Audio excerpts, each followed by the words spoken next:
এই মুহূর্তে চলে আসলাম হাজি বিরিয়ানিতে। তো কিছু আমরা আসলে অনেক দিনের পুরানা হাজি বিরিয়ানি, খুব সুস্বাদু। মানে আমি দীর্ঘদিন ধরে এখান থেকে খাচ্ছি।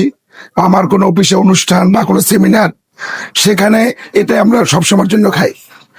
লোক খুব ভালো একজন মানুষ এবং মনোমানসিকতা। এখানে আসলে সবচাইতে যে আমি মোরগ পোলাওটা অনেক ফেভারেট করি। আপনারা আসতে পারেন দূর দূরান্ত থেকে, এবং এখানে খাওয়ার পরিবেশটাও দেখেন, পরিবেশ খুব সুন্দর, যা আপনাদের ভালো লাগবে।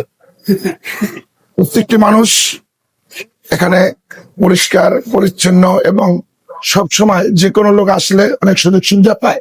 এর জন্য আসতে হবে, এবং এরা খুব ভালো মানের মানুষ। আসবেন, কিন্তু অবশ্যই সকলকে আমরা আসার জন্য অনুরোধ জানাচ্ছি।